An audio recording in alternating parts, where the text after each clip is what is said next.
You believe this is the best performance of your life. Yeah. Because? Because... I mean, what makes it the best performance is a better question. Because I'm not there. I'm not there. You just see Thomas Fowler. And you see him, but it's a very... I'm not saying... I mean, there are dozens of other actors who could have done it better, but I couldn't. Yeah. You understand? This is as good as Michael Caine could have done. Do it. That's as good as it gets. I mean, the next movie I get, if I get a better part than that, I'll probably do it a bit better because I'm more experienced. I'm another 2 pictures more experienced.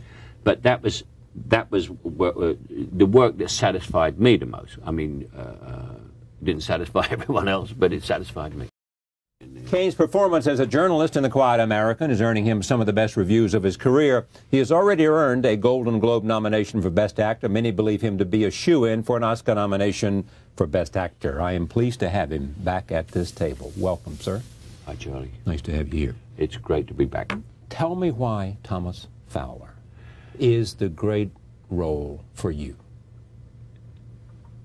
The depth, the breadth of the character, and the distance from me personally. I mean, like, I've come on playing Alfie.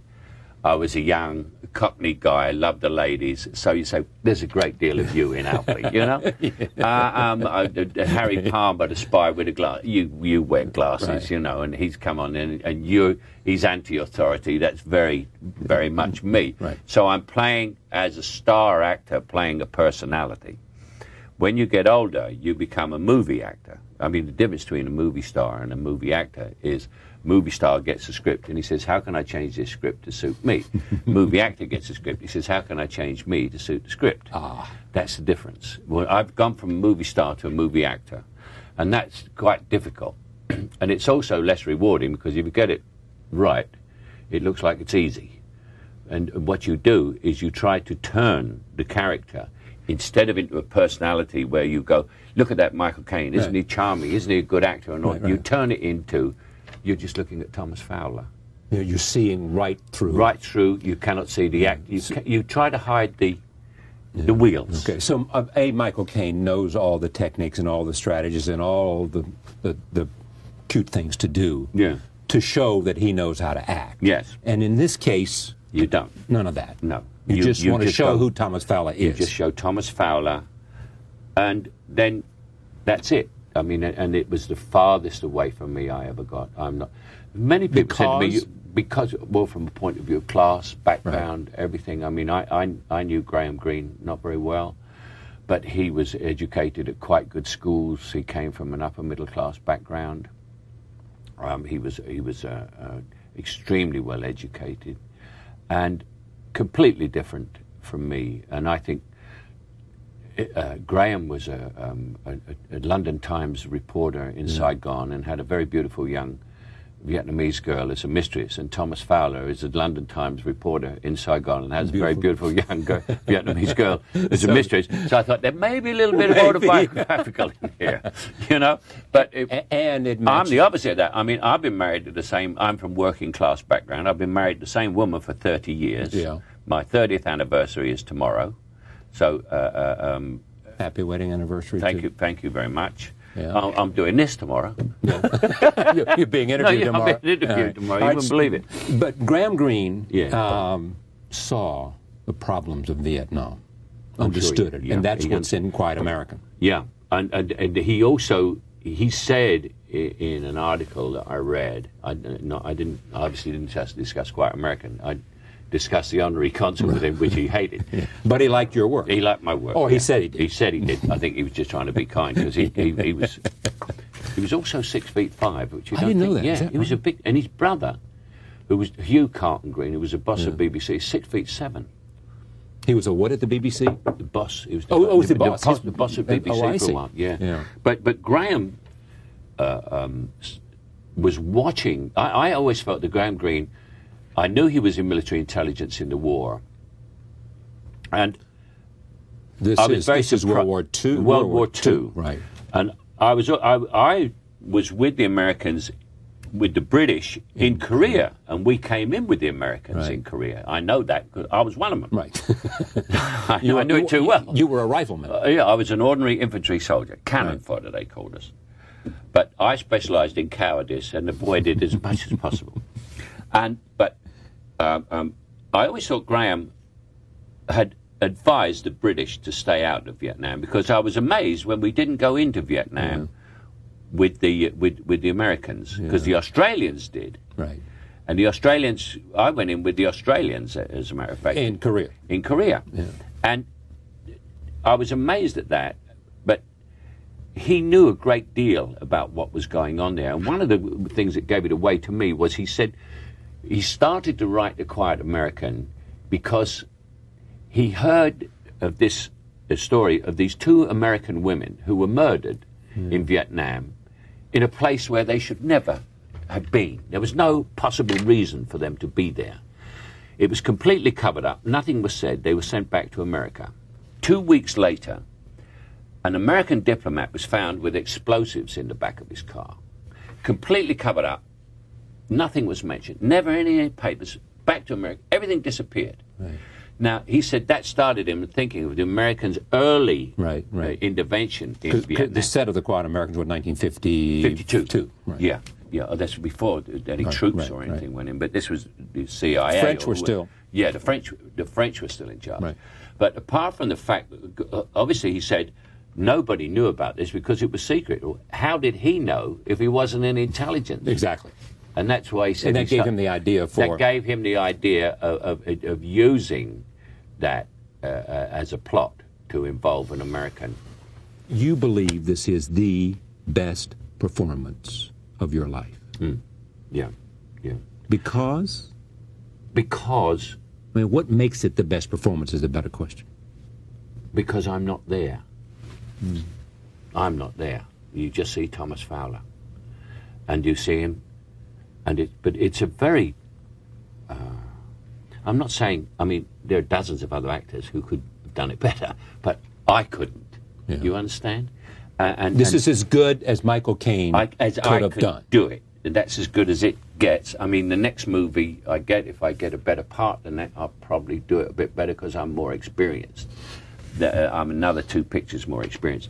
But that was the work that satisfied me the most. I mean, didn't satisfy everyone else, but it satisfied me. Now, it is said about this film that Harvey Weinstein, after September 11th, had some reservations as to whether this was the right time to show this movie. Yeah, he was going to put it out now in January without any contention for the Oscars, and I called Harvey, and I had a long conversation with him, and he's a very patriotic American, you know, and this film is critical of one bit of American foreign policy in Vietnam. Although it was 50 years ago and it was only one thing, that's the villainy there. The other main character here, the guy involved the other with main character is Brendan Fraser, who is wonderful in this picture, by the way, and completely different from any way you've ever seen him before.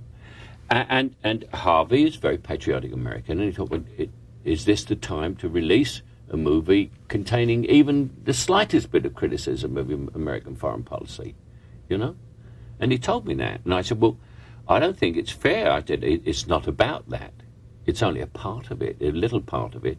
And I said, and by the end of the war, anyway, everybody was against the people who started it. Yes, exactly. You know? And I said, for a start, I said, I'm the most pro-American foreigner you've ever met. So, you know, you're not going to find me making an anti-American picture, you know? So he said, well, I'll tell you what I'll do. We'll open it at a festival. And he picked Toronto. And it got marvelous write-ups from American journalists, critics. Raves. It got raves. And so he felt vindicated then. I think he felt he was no longer guilty of anything. And in fact, he was prepared then to do what he did, which is to open it for 2 weeks. He opened it for 2 weeks to qualify. Some of us, you know, wanted to qualify. We might get a nomination. And I'm very happy. I got a nomination as Best Actor for the Golden Globes, you know? Right. But it was just too good a movie to dump into January for that reason. And Harvey is now quite right behind us, you know. But, I mean, he was sensitive about being seen as being sort of not quite as pro-American as he should be. I also understand that you said to him, look, I mean, I get this many roles like this before. I did. This means something to me. Yes, yeah. You know? I said this is don't one of the... bury this film. Yeah, I did. I said by the time this movie comes out, I'll be 70. I'll be 70 in 6 weeks or something. I said, how many more roles am I going to get like this where I have a chance of perhaps getting nominated for an award? And what about all the other people, the director, who did a great job, a great script, Philip Noyce, Chris Hampton. Right. And I said, we could get nominations, you know, for things. And, you know, I did. As I said, I got a nomination for the Golden Globes. It'd be a great birthday present, wouldn't it? It would. Oh, yeah, I never thought of that. All right, roll tape. Before I roll tape, just tell us who Thomas Fowler is, more than the fact that he's a British journalist who is in love with this Vietnamese woman, has a wife back in London, who has a kind of... I'm trying to characterize how he is as a human being in Vietnam, living this life that he does. He is an opium addict, right? And he's just goofed off with this beautiful young girl, who he's in love with, and who sort of stays with him.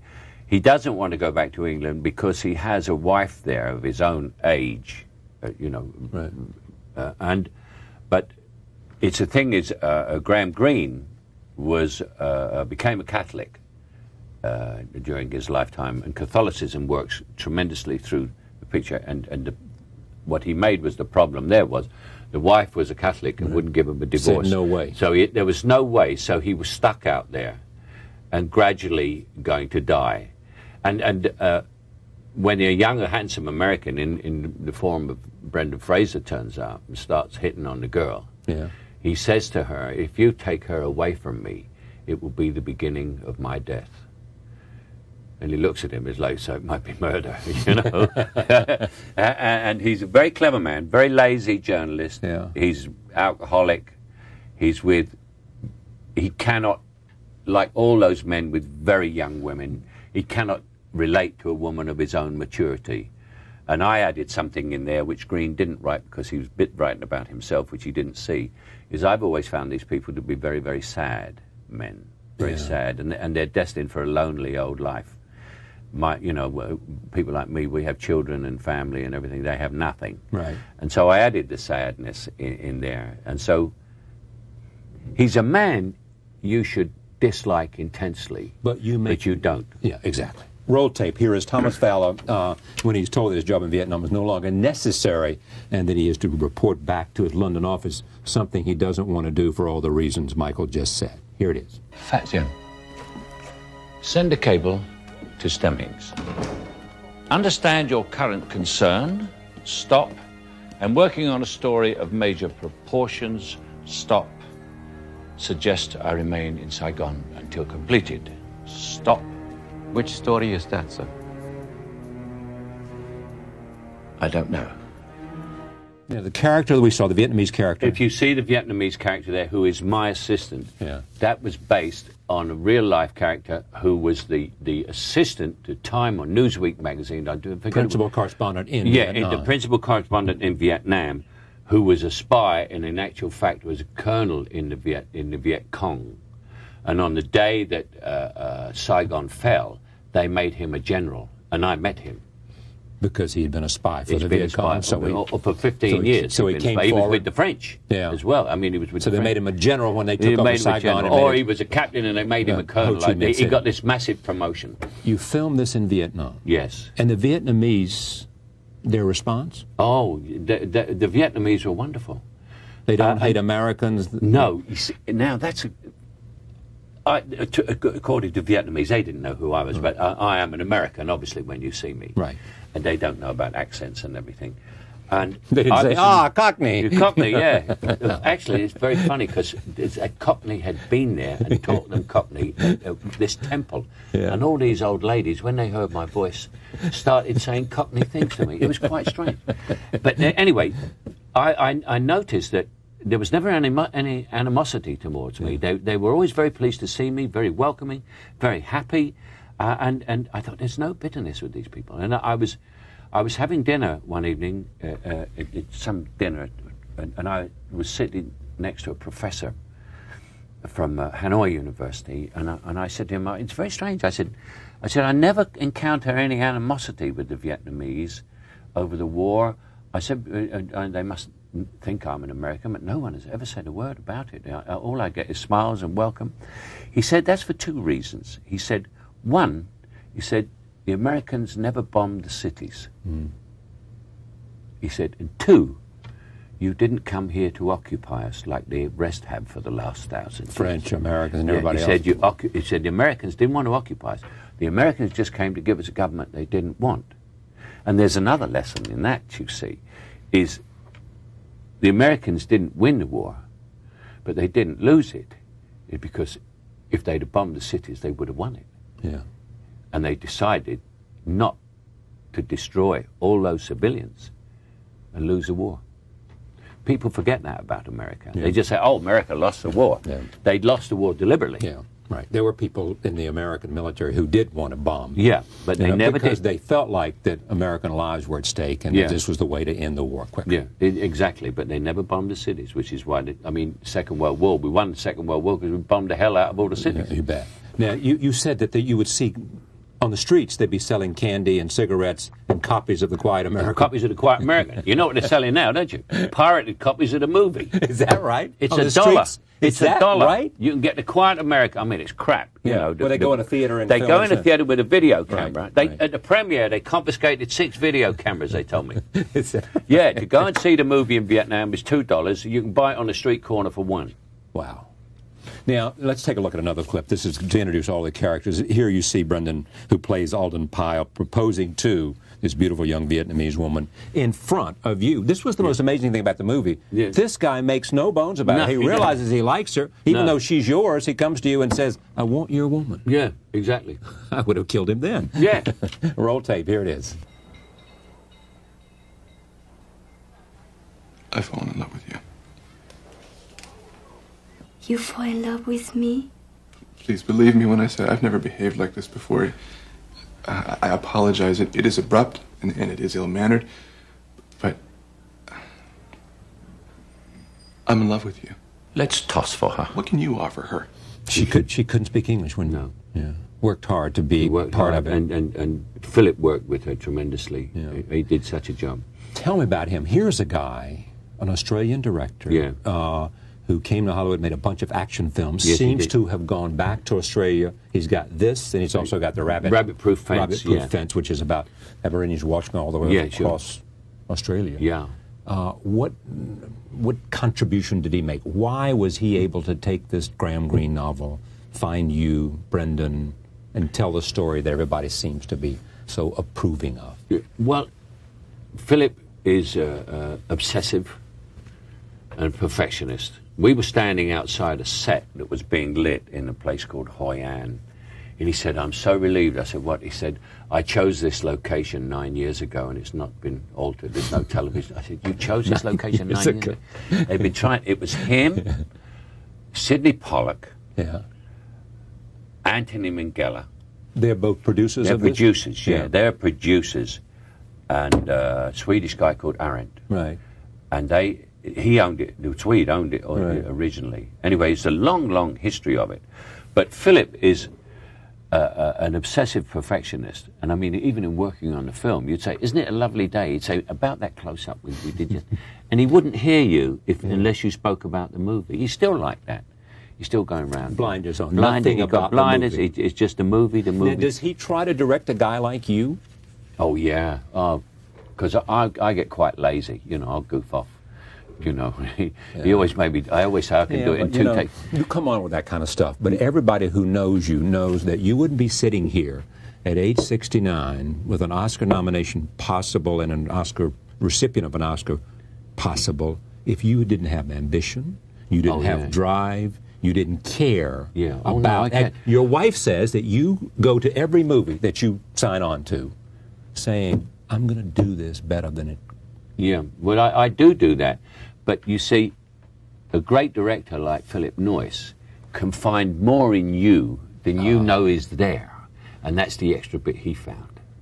I thought I was doing absolutely great, and he said, no, you're doing almost great. If you do this, it'll be absolutely great. Yeah. So people outside can understand more about you than you understand about yourself. Yeah, it's always like that, yeah.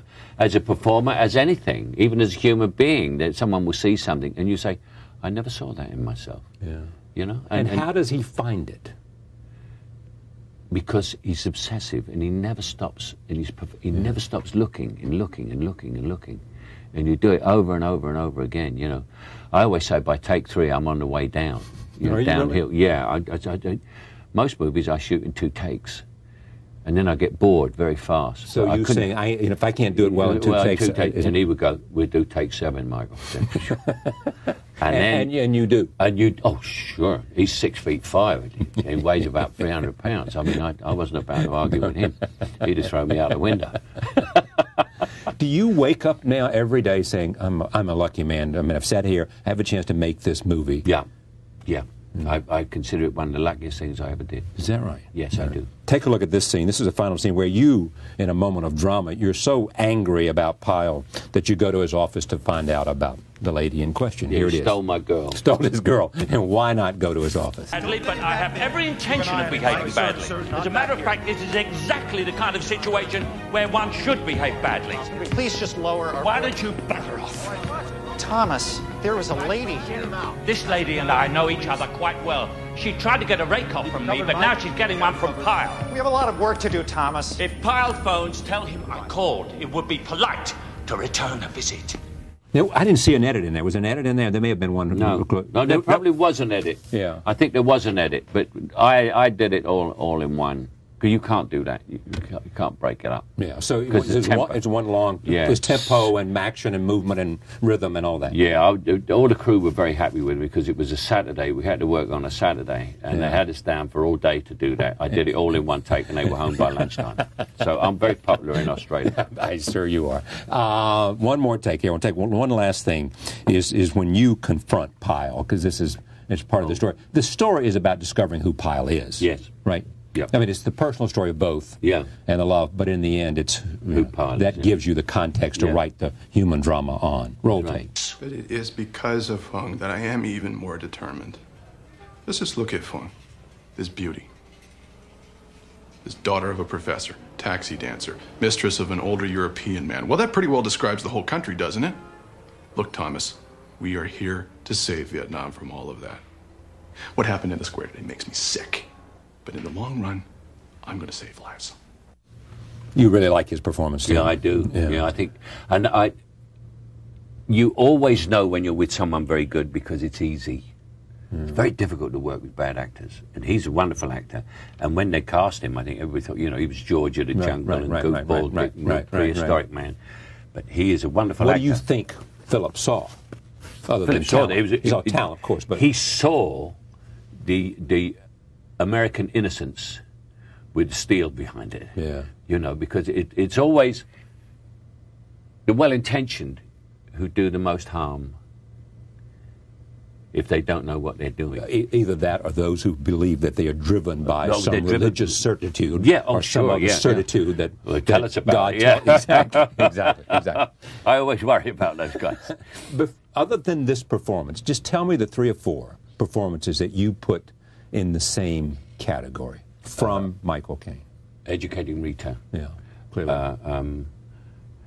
Any of the Harry Palmer thing? No, that was too close.